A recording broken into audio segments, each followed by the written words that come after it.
Sangha literally means that which walks with you all the time. These people don't walk with you all the time. What walks with you all the time through life? Awareness. Okay, and? Mind, yeah. ego, intellect. Yes. This is with me all the time. Yes, this is my Sangha. My Sangha is not external people, situations, things. That's only in the waking state. Yeah. Right? And that also not all the time. That is not important. This is real Sangha. Okay? Now this gets colored by these external people, situations, things. Yes? If I'm in the Sangha of a gambler, and he's all the time gambling and showing me, see, I made so much money, see, I made so much money. What will happen to my mind, my Sangha? What will happen? I'll also get that. I will develop greed and I will want to be like him. Got it? Yes. If I am with a very pure individual who meditates, but who not only just closes his eyes and meditates, but with open eyes, he is a pure person. Not somebody who gossips, not somebody who fakes it that I'm a spiritual person, but is really harsh and mean and ugly with other people in behavior. Yeah? If I'm with a very good person, what happens to my mind? I also get that. Correct. So you get it? I get that Sangha, I get colored by other people. So what the scriptures say, if you are going to keep company, don't keep company of a gambler. Keep company of somebody who is pure and is a good person. He does not have to be walking on a spiritual path with a spiritual guru. Even people who have not walked with any guru, are not part of any path, but they are very nice people, genuinely good people. They have a good heart. Yeah, they might be working in a corporate world, but they don't do wrong. They always have that clean inner conscience. Those are the people you hang around with if you have to hang around with people. Got it? The main Sangha is this. Yes. So what yogis learned in the ancient times that, I have to keep my Sangha pure. But then in my family, I have this gambler and that drug addict and that drunkard and that gossip monger and that person who is very angry. And my mind is not so strong yet amongst all these influences to be able to keep it pure. So let me go away to the Himalayas.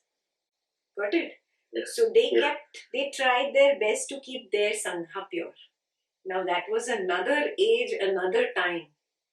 Yes, that does not apply to our time. So in our age and in our time, our Sangha has multiplied. It's not just people now, it's social media. It's TV. You see? So our Sangha has multiplied so much that now we have to keep a filter. I'm only going to allow the right kind of Sangha and keep out the wrong kind of Sangha. Yes? So if in that you are becoming a loner because you see only the negative kind of Sangha around, you're absolutely on the right path. But if you're pushing even good people away because you have whatever, a hatred for good people, then you're on the wrong path. Then you're in the wrong Sangha. So, so that you can go in and gauge. No, I'm not doing that to the nice people. I welcome the good people, the good-hearted people. It's only the gossip mongers and the liars and the pretenders, the angry people, the fake people that I'm keeping away. Good job. Better to be a loner than to be in that company. Right. Very clear what is Sangha?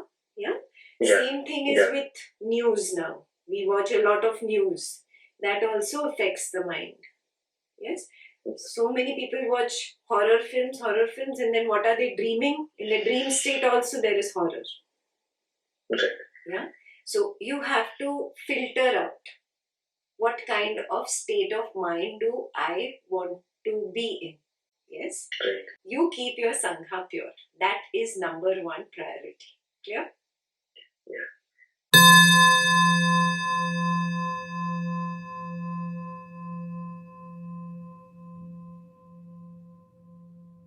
So on the spiritual path, if you mota kind of, if you divide, it is beginners, intermediate and advanced levels of meditators. At the beginning level of a meditator's journey, if you just tell anybody, pull anybody from the street who has never meditated, tell him close your eyes and meditate, he'll be like, okay, it's too dark inside, what am I supposed to do, go to sleep? Yeah, he doesn't know. Yeah, he's like all over the place. So for a beginner, you give him a tool, you have to give him an inner tool. So an inner tool is an inner sound or breath, whatever is there on his body, whatever he can feel strongly. He can only feel strongly something which is either sound or through his own lips if he's uttering the sound, or his own breath. Even if you give him his own heartbeat, many people are not so aware that they can hear their own heartbeat. Even that is too much. So you get it? So for a beginner level, meditation is a physical object. Sound is a physical object. Is this very clear? Yeah? Yeah. Breath is a physical object. Very clear? Yeah. So then there are many meditations around breath, many meditation around mantras, even yogic postures that you do. Yeah. Yogasanas, pranayama, everything is at the physical level. This is all at the beginner level, how to pull an ignorant person out of that confusion of what do I do in the dark to a more settled level where he becomes comfortable with the inner quietness and darkness. Now he graduates automatically to an intermediate level where he wants more. He feels this is not sufficient.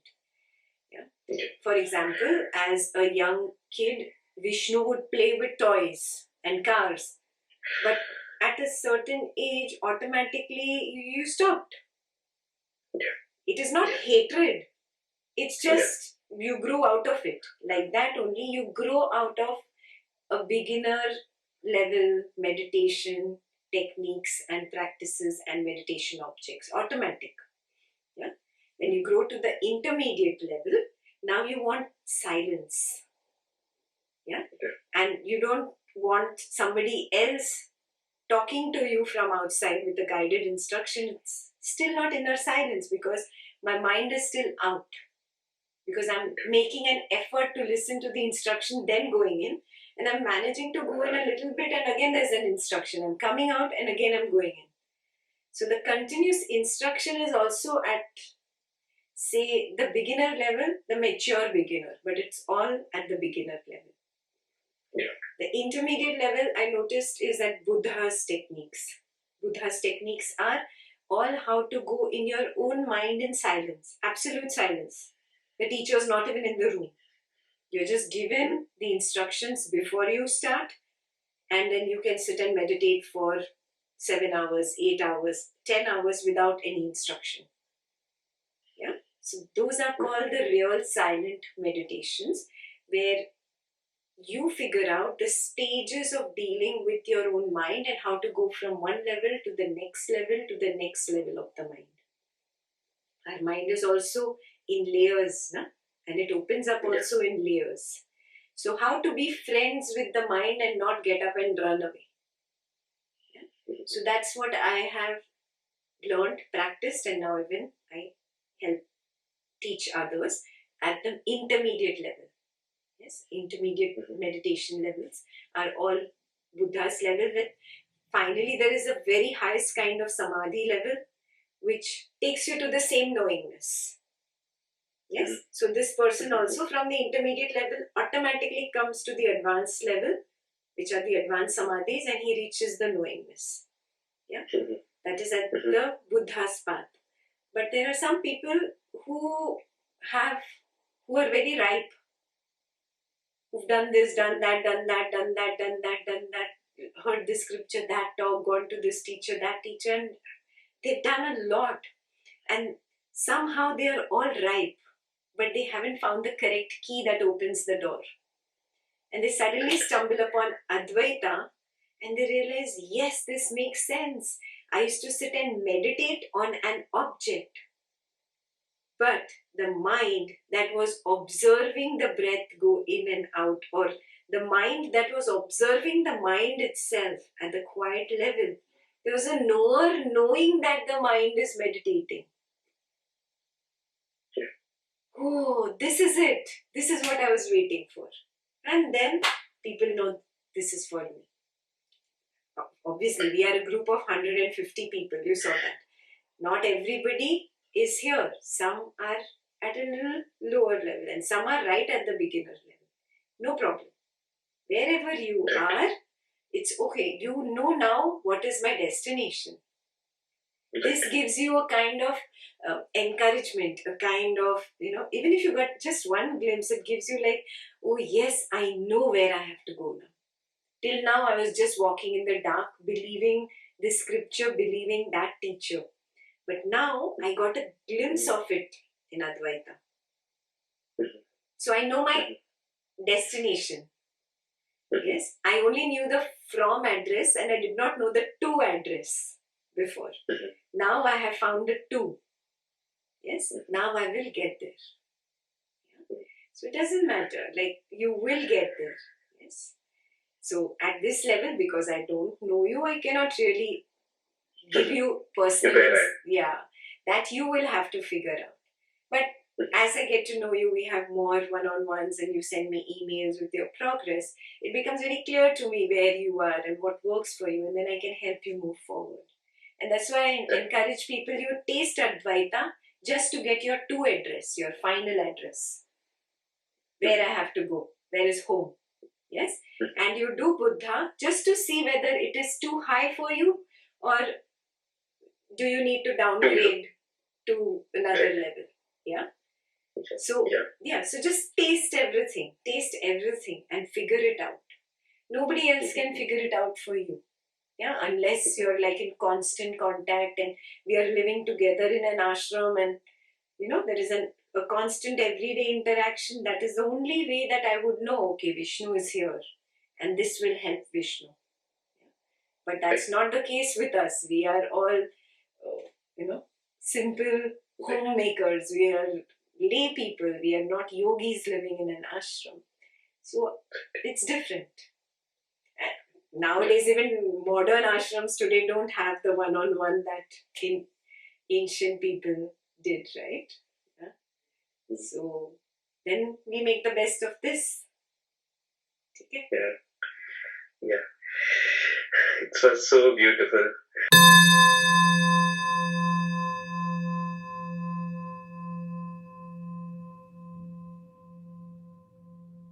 Mind's attention is different from awareness. If you remember, I've given you this example in Buddha of spotlight and floodlight. Yeah. Now, in experience, how do I know it? When you are meditating, suppose you are meditating on your breath, you're observing your breath go in and out. Who's observing? It's really the mind focusing on the breath, going in and out and out. If you are very vigilant, you'll notice there's a knower knowing that the mind is focusing on the breath going in and out. Yes, Advaita is directly here. The knower, it's higher level, the highest level. Yeah. So coming to that knower or that awareness is what Advaita is talking about. Advaita is not talking about the attention of the mind. Oh, the attention was there in this financial talk with this person, but then it was gone with that person. No, then that is the mind's focus. Two different things. If you're very tired in 10 o'clock in the night, 11 o'clock in the night, you can't focus so well on reading a paragraph and absorbing it the way you focused in the morning at 7 a.m. and absorbed that. Understood? Mind's focus or mind's attention is different from awareness. The knowingness, the knower. Yeah. That is always there.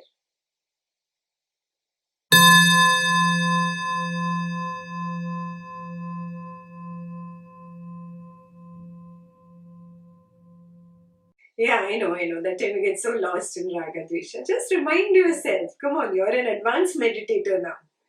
Yes, again and again, just remind yourself, oh, I'm the knower. I'm the one who knows that the mind is stuck in Raga Dvesha. I am not stuck in Raga Dvesha. Start seeing the difference. Yes, at this level, it's not even an I, if you've realized. Only the ego says, I like, I dislike. There is a field behind, a quiet silence behind, which is observing this I. Go. You now take that step and just be that quiet field. It's very easy for you because you've had a glimpse of this. Yeah? You can just rest as the field. Yeah? Remember, this field itself of knowingness becomes the mind. There is no separate entity called the mind. This only becomes the mind and the activity of the mind and becomes the body. And this only rests back into itself. And that's why body and mind go to sleep, because this has withdrawn its energy from that. Yes. So you know this process. So again, just a reminder. Don't beat yourself up when you make a mistake. The slips are happening because of past habit patterns. What can be done about the past habit patterns? This body is created out of karma of the past habit patterns. Suppose you had 500,000 karmas assigned to this particular body. This body itself is made up of 500,000 particular karmas, and till they exhaust, this body is going to continue. Yeah. When that last one, the 500,000th karma exhausts, this body will die. Body is equal to karma, which means habit patterns are ingrained in this body. Yes, so they are going to come up. Suppose you had 1,000,000 habit patterns, out of them 500,000 selected ones were born as this body. And those karmic impressions keep running as habit patterns, previous habit patterns. So even if Kalpesh 20 years ago behaved that way, there might be a little difference, but the main core of the habit pattern is still there. It will kick in. Yeah? And Kalpesh will recognize, oh, I'm behaving the same with my mom like I did 20 years ago. And then you can take that step back and prevent the new karmic or new effect being born out of another cause. Yes. But you can experience the feeling, the urge to behave the same way with mom. You see what I'm saying? So it is the same thing, cycling back.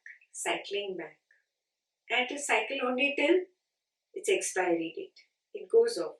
So these habit patterns will come up.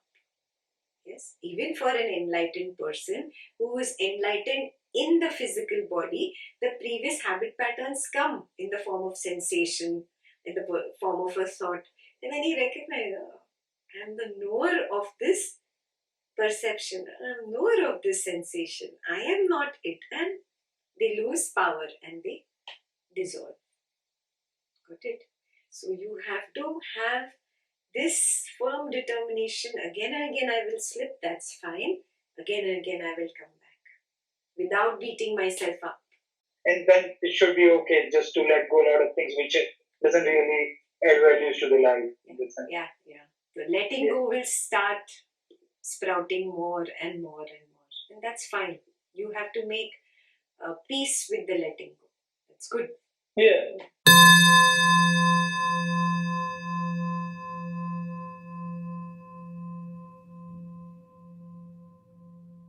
So there is a knower, and then there is this ego that also has this sense of being alive, sense of being conscious.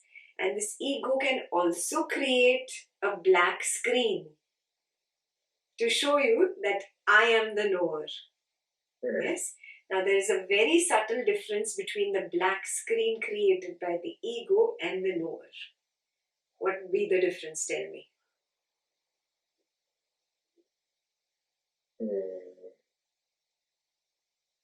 No idea, Didi.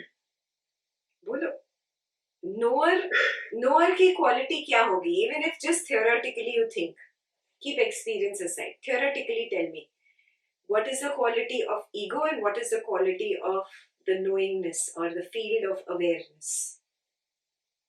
Knower will not be attached to any to whatever is happening.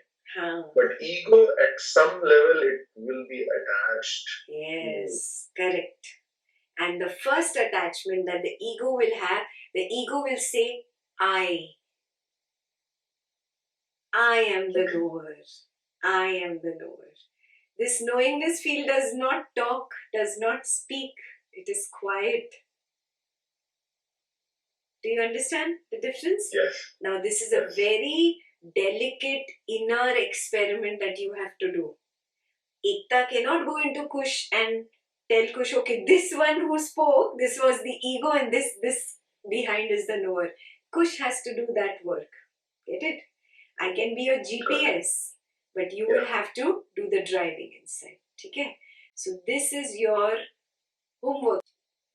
The homework is recognize that there is this I. First, there is an I sense. Yes, I am talking to Didi. There is an I sense. Yeah? That also is knowing. That is the aspect of the mind that is knowing. That I, Kush, am speaking to Didi. Yeah? But this I-ness has a heaviness to it, a sense of attachment. And there is the knower behind the I-ness. Yes? This is the subtle difference that we have to figure out. Yeah? This I is actually seeming very similar to the knower because he has the power from the knower. The knower is like the sun. Sun always throws out its light. So it is throwing out its consciousness, this feeling of consciousness, that feeling of I am alive. Thoughts are alive. Feelings are alive. They have an energy of their own. Yeah, how does that happen? Because this is throwing its reflected light on the I, on the ego. Yes? Then the ego starts feeling as if I am alive. Really, the ego is just an I thought, it is not continuous. It is an I thought that comes up and says, oh, I am the knower she's talking about, okay? It's talking to you. It's giving you that sense of I. But it goes away and then another thought comes up. There is a discontinuity in ego. But this knowingness is always there. It's like the background. Yeah? Okay. So this is a very subtle kind of figuring out that you have to do inside. Yeah? So you start the homework before the others do. Okay. Okay.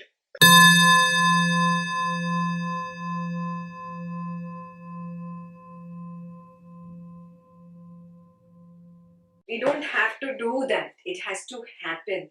Advaita says ki the doing, trying to make it happen makes you fake on the spiritual path. So Advaita does not believe in trying to make something happen. Advaita says, be with your experience, what you can experience right now. Right now you are knowing, correct? Mm-hmm. There is a knower. Can you experience the knower seeing Ekta through those eyes? Yes? Can you see the mind saying, yes, I see Ekta? Yeah. Yeah. So yes, so now you know the difference between the knower and the mind. Yes? So that knower does not speak. It's like a blank kind of screen at the back. But it's there. We cannot even look at it. We cannot see it. We cannot even describe it. It's just there. It's like a presence. Yeah? So now this presence has a quality of knowing everything. It knows everything. That is why we call it Sakshi or witness. What is the meaning of witness? That which knows but does not jump in. Yes? So now this is very clearly established that that knowingness does not jump in and do things or say things or feel bad. It is the ego or the mind, the I sense that jumps in and feels bad and does this and does that. Yes? So in an office environment, who is feeling bad? The ego. Ego is feeling bad. Yes? Now what has happened is that this knower has forgotten himself and has become one with the ego and is feeling bad. Again, come back to the knower. Oh, my attention was on the ego. Take the power out and give the power to the knower.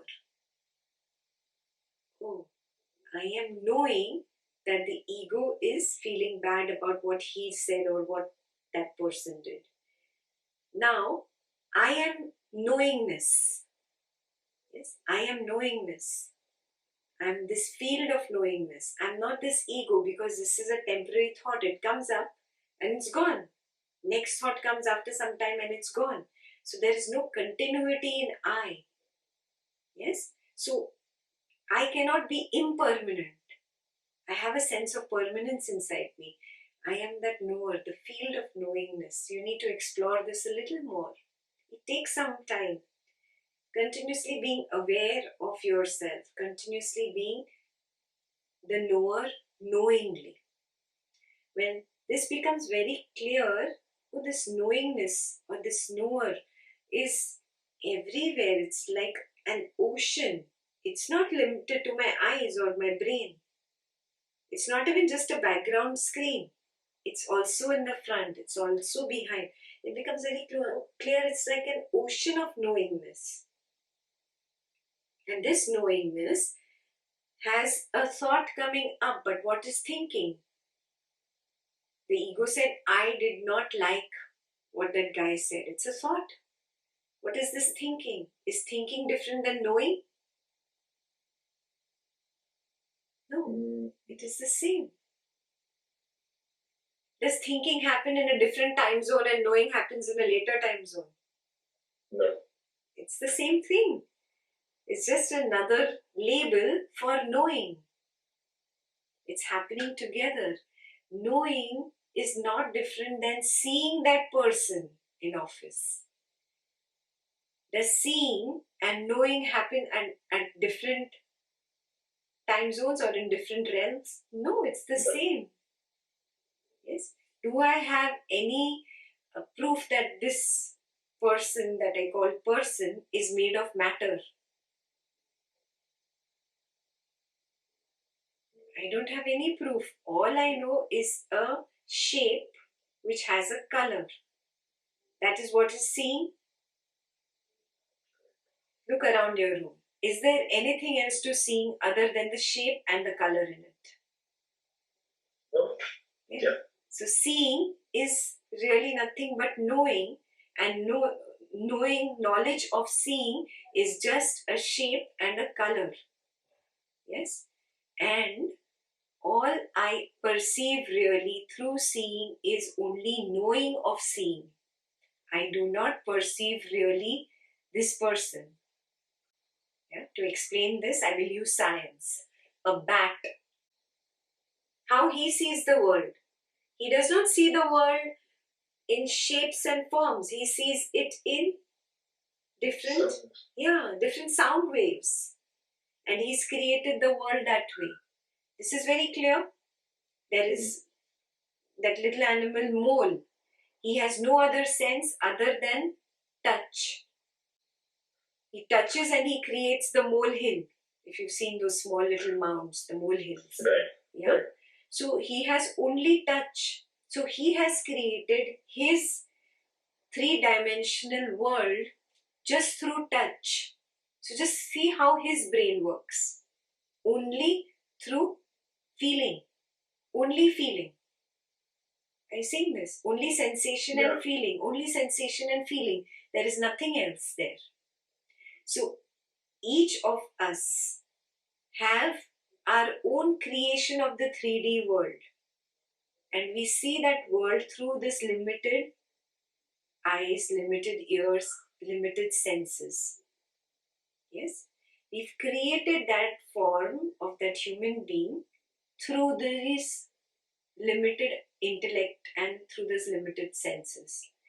Now, through that limitation, I think this person is matter, hardcore matter, but really there is nothing other than seeing and hearing happening here. And if you shake hands with him, there is touching, sensing.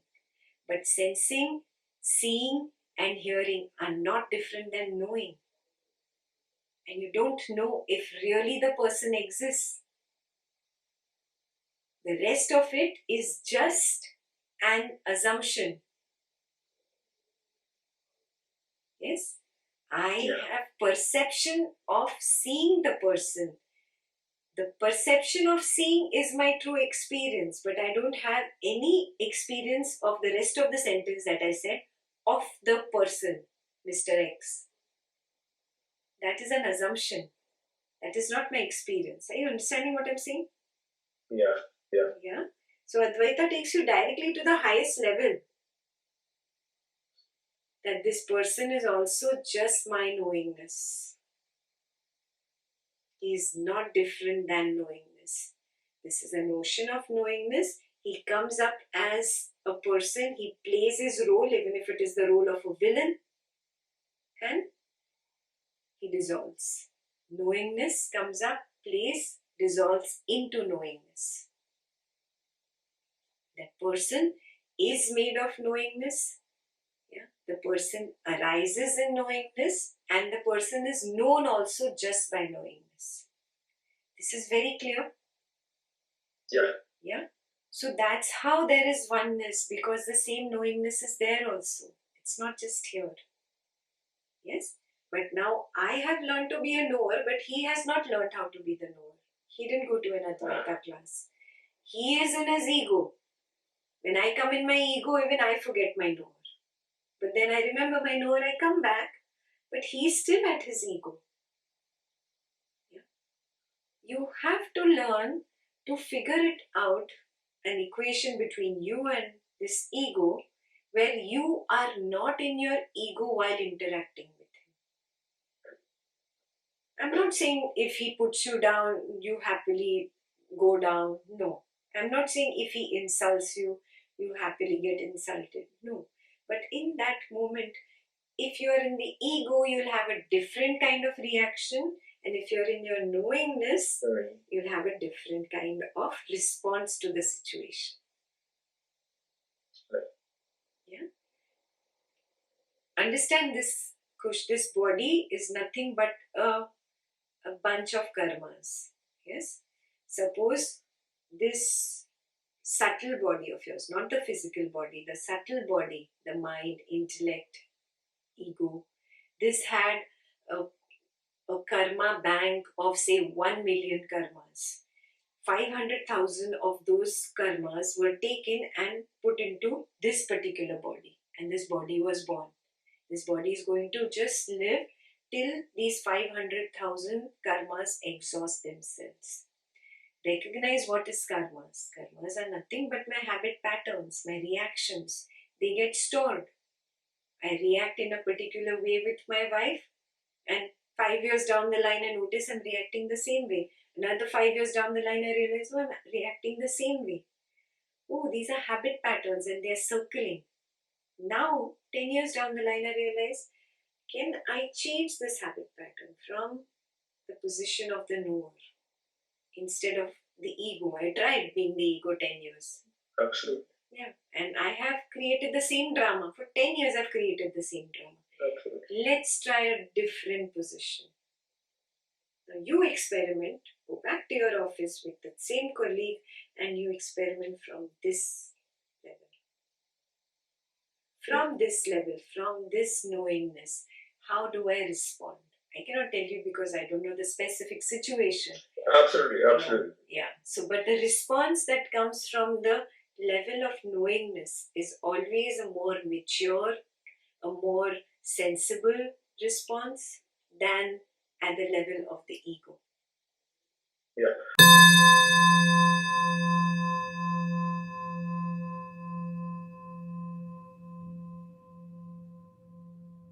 knowingness level पे मुझे operate करना है. Now I have to take this knowingness back into the world. The same family I have to run the same work, same friends, colleagues. My world is going to be the same, but now with this understanding, this knowingness, I take it into the world, and from here I operate instead of operating from the ego.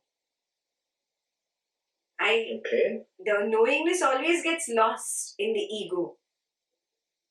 The mind says, oh, I like this, I don't like this, fir jhagda and drama, and that creates my own suffering. Then what's the point of living this life in suffering when I have the option of being the knower and responding in a situation in a more sensible and mature manner and avoid the suffering that I can create from the drama of the ego?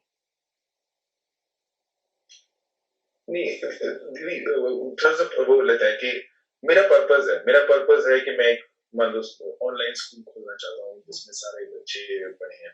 हाँ तो वो खोलो ना, पर वो ego से जब खुलेगा तो ego creates drama, creates suffering, creates I like and I dislike, and then there is wrong behavior. Then जो लोग काम करने वाले थे वो भी भाग जाते हैं. You know, the whole suffering होता है उसके बाद. But the same knowingness के साथ जब मैं कोई चीज करता हूँ या करती हूँ तो फिर उसका फ्लेवर अलग हो जाता है. जैसे आप खुद बोल रहे हो आपकी रिलेशनशिप में फर्क पड़ा है. Yes, that same awareness के साथ मैं वही काम कर रही हूँ. बार बार अपने आप को रिमाइंड कर रही हूँ to be with the knower instead of getting lost. जब हम totally मूर्छित होके काम करते हैं फिर हम रिएक्ट बहुत फास्ट करते हैं. हम बहुत जल्दी ड्रामा क्रिएट करते हैं और फिर रिग्रेट करते हैं मुझे वो नहीं बोलना चाहिए था. अब इस बात से अब जो मुझे फंडिंग आने वाली थी इस कॉन्ट्रैक्ट से वो नहीं आने वाली बिकॉज मैंने गलत बोल दिया यहाँ, क्योंकि मैं टोटली कंज्यूम हो गया. आई वॉज नॉट अवेयर, मैं अनअवेयरनेस में चला गया. समझे बात? वो जब हम अनअवेयर हो जाते हैं तो हम रॉन्ग डिसीजंस करते हैं, हम रॉन्ग सिचुएशन में रॉन्ग रिएक्ट करते हैं और फिर बाद में अपने आप को मारते भी हैं कि हाय गलत हो गया, है ना. ये सब इसलिए हुआ क्योंकि आप अवेयर नहीं थे, जागृत नहीं थे. Constantly being in the knower means being aware. कि mind is taking decisions, am I aware? Before I react, can I see it playing in my mind? नहीं तो आप बोलते हो अरे वो इतना फास्ट हो गया रिएक्शन, पता भी नहीं चला कि मैंने कब उसके बारे में सोचा और बोल भी दिया और खराब हो गया पूरा, है ना. तो फ्रॉम अवेयरनेस वही काम करना है, वही अपनी लाइफ में ले जाना है. That is the purpose of spirituality.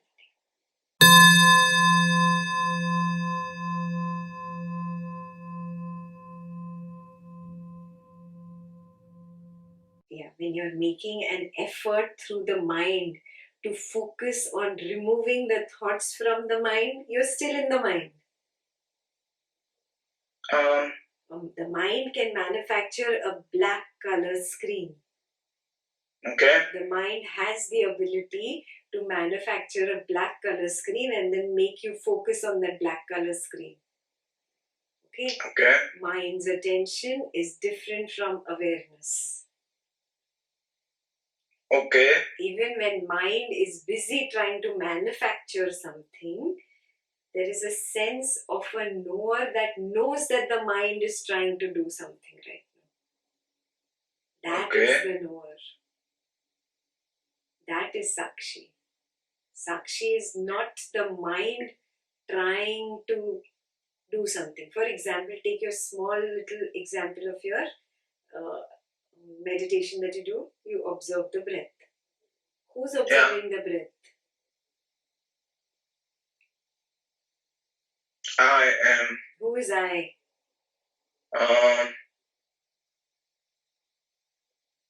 Right now, just take your attention to your breath. Okay. Just your normal breath going in and out. Yes. What is watching the breath?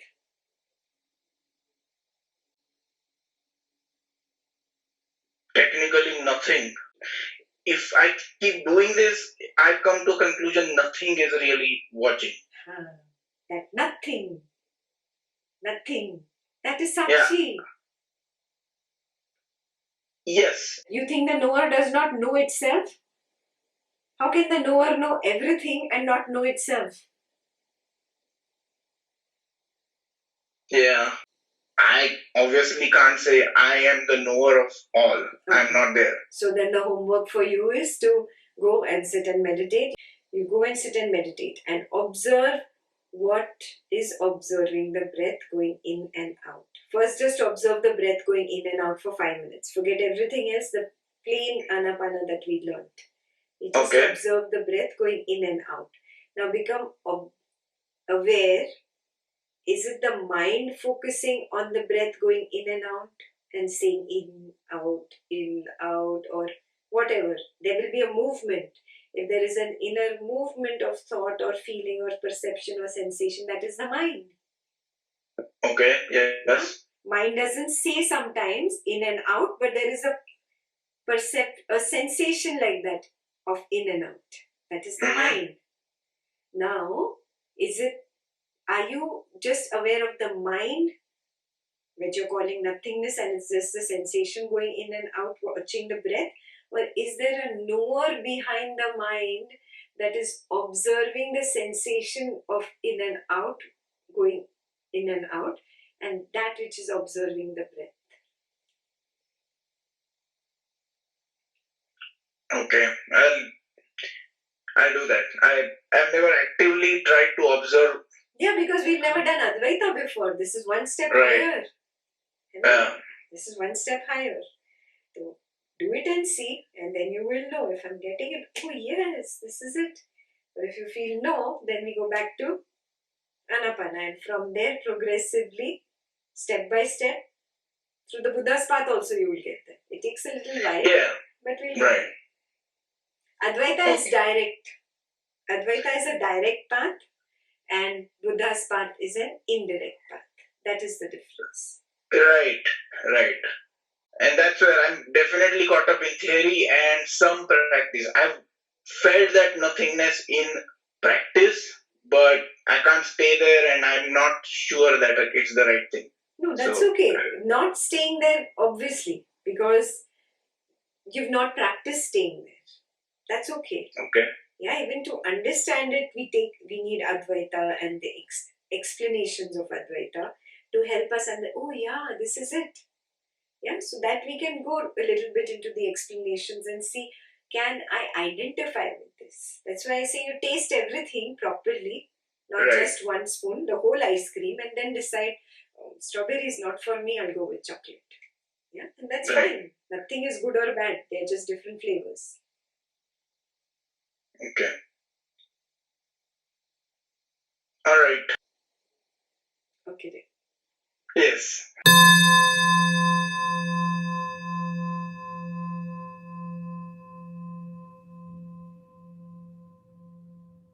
Yes, that's perfect. Okay. It is the knower that is not doing anything and not experiencing anything. Okay. Experience means what? It's the translation, it's a loose translation of the Sanskrit word bhukta. Jo bhukta hai. You understand Hindi?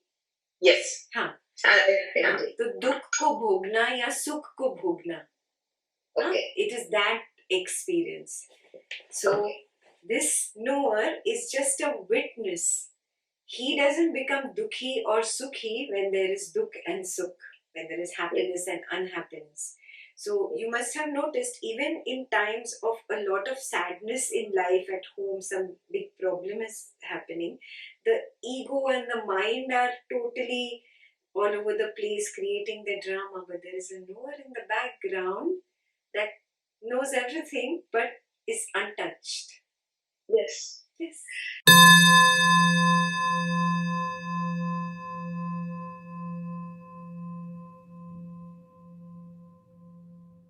It's very difficult to suddenly do it with a family member. Yeah. Yes. So the path, the Advaita path, suggests that you first start with simple things, with easier things, whatever is easy for you. So for you, you're saying things are easy. So you start it with things first. Become very comfortable with every single thing in the house. And it doesn't matter if you're going and repeating to yourself, when I'm touching the sofa, it is nothing but perceiving of touch. Is perceiving different from knowing? No, it is knowing. So all I'm knowing is sensing, sensations. Sensations is mind phenomena. And that mind phenomena, thought activity is not different from knowing. So the sofa is made of knowingness. Yes, I do not have proof if the matter exists. All I know is my knowingness. That's it. That's all Advaita is saying. Advaita is not saying that the matter does not exist. Advaita is saying that the way I thought of it, I had made assumptions in my mind, the concepts in my mind, those were all illusions. In my pure experience, there is just perceiving, and perceiving is not different than knowing. Then go to another object and do the same. Do it with other objects. Slowly, slowly, it will start as if a flood of knowingness, of awareness will start happening with these objects in the house. And then you experiment with a stranger first, on the street. Just stand at your window and look at the stranger. You do it with humans, you do it with animals, yeah? You do it with birds. After you are comfortable with all these things that don't trigger your emotions and feelings, now you come to humans that will make that feeling arise. Because till now, simple feelings will be there. A pleasant feeling seeing a pretty bird, a pleasant feeling seeing an animal, a dog, a cat. Yes, a stranger, neutral feeling, no feeling. So you're not getting feeling yet. You're only getting the physical senses to begin with: sight, sound, taste, touch, and smell. And you're only getting basic pleasant feeling with a bird or an animal. That also, if you like them. Yeah. And then you are moving on to the tougher zone where the not so good feelings can come up. Yeah? That's how you practice on the path of Advaita. You go step by step. You don't push yourself in. Okay.